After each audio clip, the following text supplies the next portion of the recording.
జగన్ మీద కేసులు ఎప్పుడు రాజశేఖర రెడ్డి ముఖ్యమంత్రిగా ఉన్నప్పుడు తీసుకున్న నిర్ణయాలలో కొంతమంది లబ్ధి పొందారు. అది కూడా పారిశ్రామికవేత్తలు.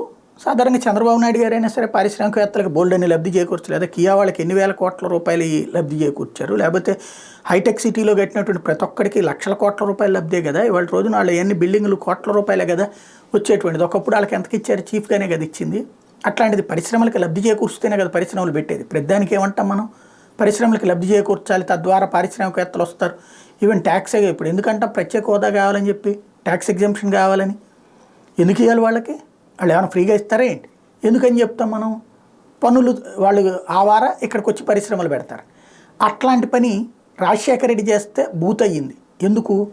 జగన్మోహన్ రెడ్డి కాంగ్రెస్ నీతిని తప్పారు కాబట్టి. కాంగ్రెస్ అన్నటువంటిది ఇచ్చినప్పుడు తీసుకోవాలి, కుక్కిన పేనులా పడి ఉండాలి. అందుకు అంగీకరించలేదు కాబట్టి బయటకు వచ్చాడు. కాబట్టి తన సంస్థలో పెట్టిన పెట్టుబడులు ఎవరైతే ఉన్నారో ఆ సంస్థలో పెట్టుబడులు పెట్టినటువంటి వాళ్ళు రాజశేఖర రెడ్డి హయాంలో ప్రయోజనం పొందారు కాబట్టి జగన్ని అరెస్ట్ చేసేశారు. పెట్టుబడి పెట్టినోడు నేను బెదిరిపోయి పెట్టుబడి పెట్టాను అలా. అట్లాగే చట్ట ప్రకారం అవన్నీ వ్యాపారం అనినే చెప్తున్నాయి. ఎవడు కంప్లైంట్ ఇవ్వకపోయేటప్పటికీ సొంత పార్టీ ఎమ్మెల్యేతో లెటర్ రాయిపించి దాని ఆధారంగా తెలుగుదేశం పార్టీ అనుకూల అధికారులతో ఒక ఒపీనియన్ తీసుకుని దాని ఆధారంగా కేసులు పెట్టేశారు. అందుకే 10 ఏళ్ల నుంచి ఏ కోర్టు ఏం శిక్ష చేయాలో అర్థం కాక తలబట్టుకుంటా సాగుతీతకి అంగీకరిస్తూ ఉన్నాయి. ఇప్పుడు ఆ కేసులు ఓ పక్కన విచారణ జరుగుతుండగా ఎలక్షన్స్ దగ్గరకు వచ్చినటువంటి సందర్భంలో అప్పటి కేసులు ఇప్పుడు జరిగినట్టుగా జనాల్ని నమ్మించే లేదా భ్రమ కల్పించే ప్రయత్నం ప్రారంభించింది ఈనాడు. పచ్చదనం కుదించి ప్రజాధనం భుజించి అంటూ వైఎస్ నిర్ణయాలతో విశాఖలో రాంకీ భూదోపిడి అన్నటువంటి వార్తని హైలైట్ చేసింది. ఎప్పుడు అప్పటి కేసుకు సంబంధించి విశేషం ఏంటంటే రామ్కీ సంస్థ ఇప్పుడు బ్రాండెడా బచ్చా సంస్థ?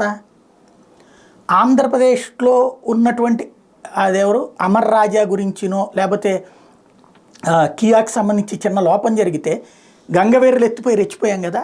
మరి ఆంధ్రప్రదేశ్లో పెట్టుబడులు పెట్టినటువంటి బడా కంపెనీలకు సంబంధించినటువంటిది వాటి మీదన అడ్డకోలు కారుకోతలు ఎందుకు కూస్తున్నారు ఇప్పటికి కూడా? అంటే చంద్రబాబు నాయుడు టైంలో ఉండే పారిశ్రామికవేత్తలు మాత్రమే దేవుళ్ళు. రాజశేఖర రెడ్డి టైంలో లేకపోతే ఇంకొక పార్టీ అధికారంలోకి ఉన్నప్పుడు ఏ పారిశ్రామికవేత్త వచ్చినా వాళ్ళని దొంగలుగానే చూపెడతారా?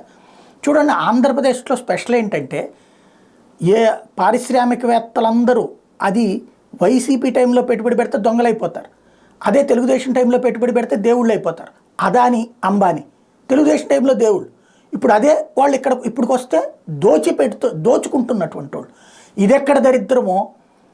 జనాల సొమ్ముల్ని అడ్డగోలుగా దోచుకుంటుంటే కళ్ళు మూసుకుని చూస్తూ తాను కూడా దోచుకున్నటువంటి రామోజీరావు గారు ప్రజలకు సంబంధించినటువంటి భూములని అడ్డగోలుగా దోచుకుని ఇప్పటికీ వాళ్ళ స్థలాల్లోకి వాళ్ళని వెళ్ళనీయకుండా రామోజీ ఫిలిం సిటీలో అడ్డంగా గేట్లు కట్టుకున్నటువంటి రామోజీరావు గారుతో కూడినటువంటిది. అట్లాగే సుదీర్ఘకాలం పాటు రోడ్ల వైడనింగ్ను కూడా ఆపేసి తన అహంకారాన్ని ప్రదర్శించిన రామోజీరావు గారు ఈ దేశాన్ని శాసించాలి, ఈ రాష్ట్రాన్ని శాసించాలి, ఈ రాష్ట్రంలో పాలకుల్ని శాసించాలి, ఈ రాష్ట్రంలో ప్రభుత్వాన్ని శాసించాలి అని అహంభావంతో తన ఇష్టం వచ్చిన వాడు అధికారంలో ఉండాలి, తనకి నచ్చని వాడిని అధికారాన్ని దించాలన్నటువంటి అహంకారంతో రాస్తున్నటువంటి పాత వార్తల కొత్త మేకప్ ఇప్పుడు కనబడుతోంది.